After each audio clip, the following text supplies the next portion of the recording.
Bom dia, gente. 26 de dezembro. Aqui são 9 horas da manhã. E eu quis sentir no meu coração de fazer esse vídeo para vocês verem como Deus é bom o tempo todo. Meu marido já foi trabalhar, minha filha ainda tá dormindo. E eu quis aproveitar agora esse momento. Tô assistindo o Roberto Carlos, o especial do final de ano.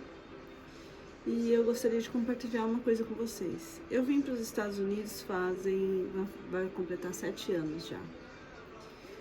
Eu vim com a esperança de dar para minha filha um futuro melhor, uma vida melhor. Eu já não estava mais com o pai da minha filha no Brasil e a minha irmã fez a proposta: vem aqui, arruma seus papéis de enfermagem e vamos ver o que dá. Minha irmã já é cidadã, já mora aqui há muitos anos e eu conversei muito com Deus naquela época, porque com o pai da minha filha a gente teve alguns problemas e ele falava: não, você não vai embora com a minha filha, logo que a gente separou. E aí eu comecei a conversar com Deus ainda lá no Brasil, porque eu sempre quis vir embora. Depois que eu morei aqui, eu nunca mais me acostumei no Brasil de volta, e eu falei: Deus, eu só vou se o Senhor me mandar um sinal, eu só vou se tudo correr a favor, sem briga, com autorização do pai da minha filha, da família.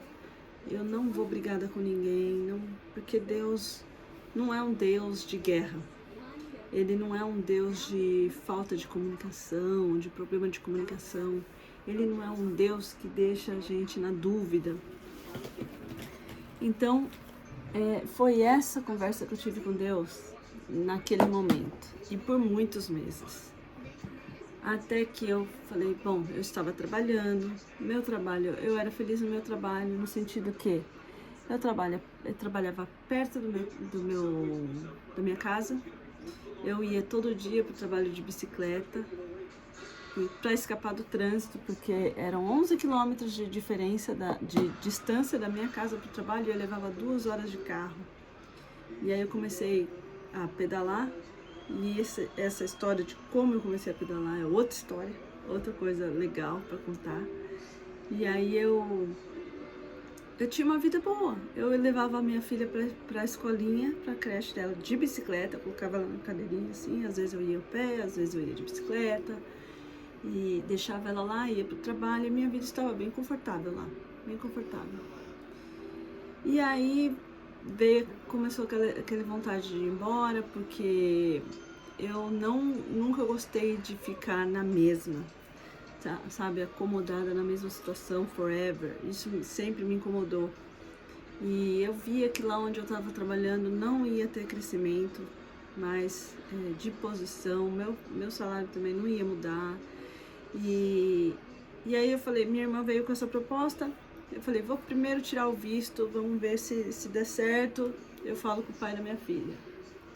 Aí eu tirei o visto de estudante, porque eu vim para estudar aqui, e saiu para mim e para minha filha. Aí eu falei: ok, é um sinal, uma porta aberta. Aí fui conversar com o meu chefe.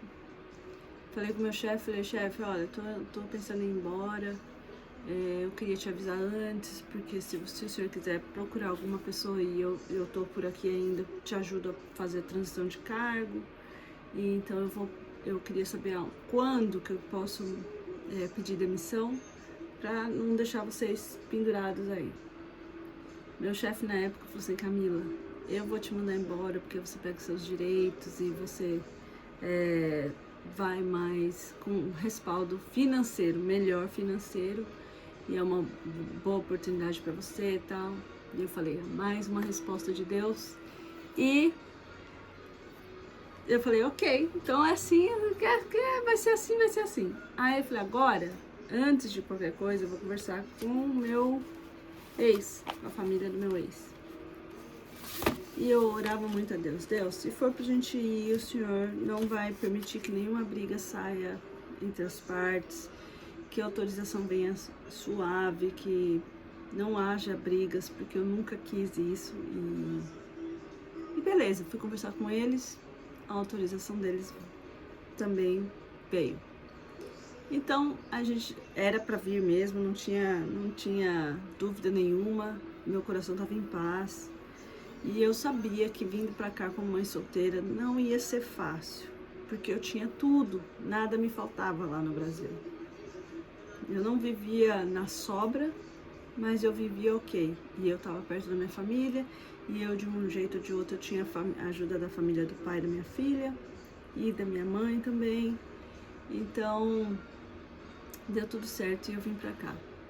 Aqui, os meus primeiros 6 meses foram muito difíceis. Eu sabia que não ia ser fácil. Eu vim morar na casa da minha irmã e coloquei a Laura no daycare. Ela ia todo dia junto com os meus sobrinhos pra escolinha.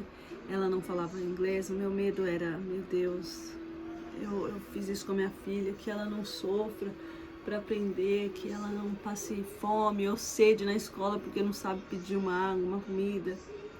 E a Laura estava com 5 anos de idade. Mas ter os meus sobrinhos aqui foi uma bênção muito grande, porque a gente colocou todo mundo no mesmo daycare e eles, como eles nasceram aqui, eles falavam bem inglês e ela aprendeu em 6 meses, ela aprendeu inglês e foi muito fácil, mais fácil do que eu pensava. Enquanto isso eu fazia massagem, atendia acupuntura, que eu estudei lá no Brasil, para poder levantar um dinheirinho, porque eu não podia trabalhar como estudante.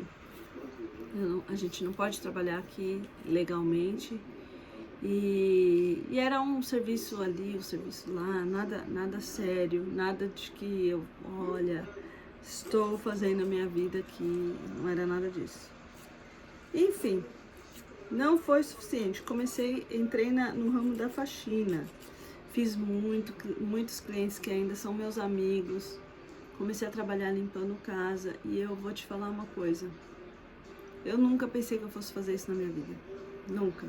Eu sou formada, enfermeira, fiz pós-graduação, embora eu não tenha apresentado TCC, não tenho diploma, eu fiz o curso todo, tenho conhecimento de administração na área hospitalar e nunca imaginei eu fazendo faxina. Então, no começo, quando as pessoas falavam assim, mas quanto você cobra? Eu não tinha coragem de cobrar o que uma faxineira experiente cobrava. Então eu comecei a cobrar $15 a hora, depois eu passei para 17, depois eu passei para 18 e só foi subindo. Só que antes de eu pegar a experiência e poder escolher os meus clientes, eu peguei muita gente que me humilhou mesmo, sabe? Eu não vou falar de que cultura que era essa pessoa que foi o que mais me marcou. Eu tava estudando, então assim, eu estudava em escola de inglês e é uma carga horária difícil, porque quando você vem como estudante, você tem que estudar full time, você tem que estudar o tempo inteiro. A carga que eles colocarem lá para você fazer, os 12 créditos, você tem que fazer. Então, os horários que me sobravam para fazer faxina eram, assim, uns horários super doidos, assim, sabe? Tinha dia que eu começava às 5 horas da tarde, tinha dia que eu começava às 10 horas da manhã, e nesse meio termo tem que colocar a escola durante o dia também.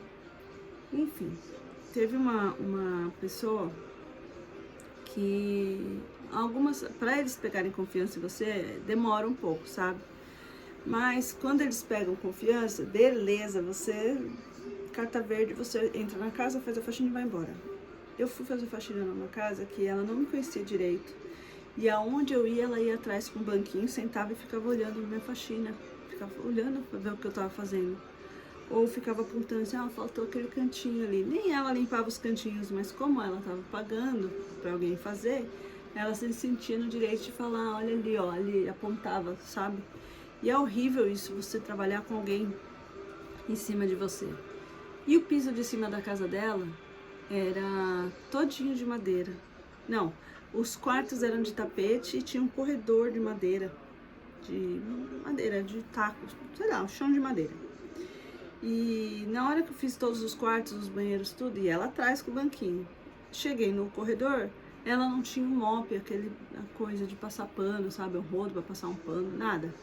Não tinha. Ela falou, eu não tenho, o meu tá quebrado. Eu falei assim, bom, então aqui que é um corredor pequeno, eu vou passar pano com o pé. Aí ela falou, não, com o pé não, você se importa de ajoelhar e passar no chão? Eu falei, não. Eu topei, né, e fiz. E ela sentada no corredor, sentada assim, no comecinho do corredor, onde tinha uma parte de carpete, e eu ajoelhada passando o pano com a mão, de joelho no chão. Aí aspirei a escada, fomos no piso de baixo. O piso de baixo era inteiro de madeira, inteiro. E eu fiz o piso, já tava dando 9 horas da noite quando eu tava lá. Fiz o piso e falei pra ela assim, infelizmente eu não vou passar pano nesse piso, só vou aspirar, porque não tem condições de joelho passar pano nesse piso aqui. Ela falou, você não vai? Eu falei, não, já tá ficando tarde e tal, eu vou embora. Ela falou assim, não, pera um pouquinho. Ela abriu um closet e tinha um mop, um passador de pano lá.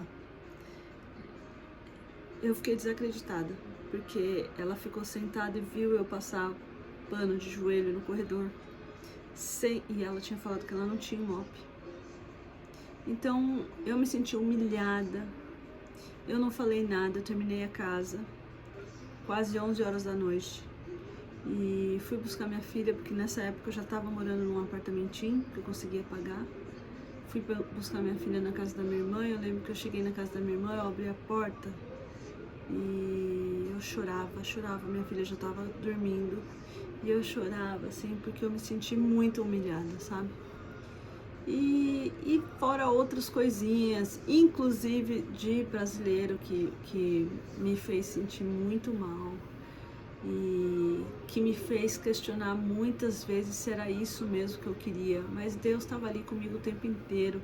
Eu orava, no dia seguinte eu estava bem, ia de novo, eu venci cada batalha, eu fui fazendo devagar, eu fui aprendendo quais eram os meus limites, eu fui aprendendo a falar não, mostrando para o cliente o que eu fazia, o que eu não fazia. E foi um processo muito difícil para mim, mas não era impossível, entendeu? E eu via outras pessoas fazendo a mesma coisa que eu sempre me perguntava, né, se a pessoa consegue fazer, por que eu não? Mas quando você vem para um país que você não fala a língua deles, você se sente mais frágil, você não consegue se expressar direito, enfim. Eu passei os primeiros 5 anos com uma cobrança interna minha e de familiares, que mesmo falando assim, não, a gente quer saber porque a gente se preocupa e tal, eu me sentia muito atacada, sabe? Quando perguntava assim, e namorado? Não tem namorado? Você não vai achar um marido aí? E, gente, eu nunca quis casar por dinheiro ou por papéis. Se fosse assim, eu teria me casado há muito tempo antes. Algumas pessoas sabem, eu tive um namorado aqui em 2010, 2011. E eu sempre acreditei no amor, no que Deus tem pra mim. Eu sempre conversei com Deus. E alguns caras passaram na minha vida aqui, assim, bem rápido, porque eu sabia o que eu queria. Então, nada de ficar... Eu não tinha aquele olho financeiro, ou um olho de, esse cara aqui pode me dar uma vida confortável. E uns familiares falavam assim pra mim, mas isso aí você tá sendo sonhadora demais, você é muito sonhadora. E, enfim, 5 anos foram bem difíceis, mas o ano passado eu conheci meu marido atual.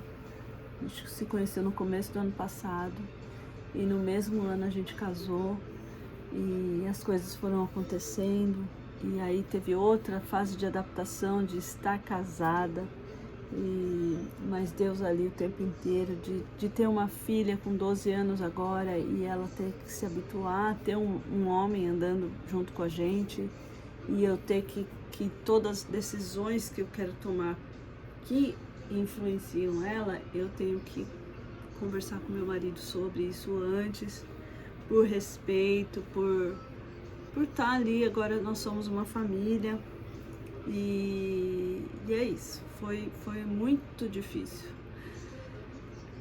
mas passamos por tudo isso. Aí há um mês atrás, já tem 15 minutos de vídeo, eu peço desculpa para vocês, mas aí eu gostaria de compartilhar aqui com vocês uma coisa que eu vou te falar. Eu recebi no correio uma coisa que eu falei: Deus é maior, Deus está com a gente o tempo inteiro, e é só alegria. Isso aqui, ó, eu vou mexer assim, ó, pra não olharem meu documento, mas isso aqui, ó, é o meu documento de residente permanente nos Estados Unidos. E eu gostaria de fazer esse vídeo, e eu tava protelando e tava empurrando ele para depois, só para agradecer a Deus o quanto Deus esteve comigo o tempo inteiro. Ele estava preparando a bênção dele para vir na hora certa. Então, em um ano aconteceu tanta coisa boa na minha vida. O ano de 2024 aconteceu muita coisa boa, e depois de muitas lágrimas de sangue derramadas aqui, eu conheci meu marido, que é o meu melhor amigo, e que hoje somos casados, e que me proporcionou o documento meu e da minha filha aqui. Agora a gente pode visitar o Brasil quantas vezes a gente quiser. A gente sabe que não é fácil, porque tem que conciliar a escola, o trabalho, as férias, enfim. Mas era só um vídeo de agradecimento mesmo e louvor, tá bom? Para vocês que estão aí querendo encarar essa, eu vou falar: é difícil, venha preparados para que não é fácil mesmo, mas o esforço vale a pena, vale muito a pena. E é isso, tá bom, gente? Não, é 17 minutos de vídeo. Quem ficou eu agradeço, mas toda essa história aí é para chegar à conclusão de que Deus tudo pode. Ele parece que ele não tá com a gente algumas vezes, mas ele tá vendo tudo que a gente faz, todo o nosso esforço. A gente tem que fazer 80% Deus faz por nós, mas ele não consegue fazer a nossa parte. Então a gente tem que meter bronca, não perder a fé e correr atrás, que as coisas que a gente quer, se é bênção dele separada para nós, vai vir. Só que lembrando que é no momento dele, tá bom? Fiquem com Deus.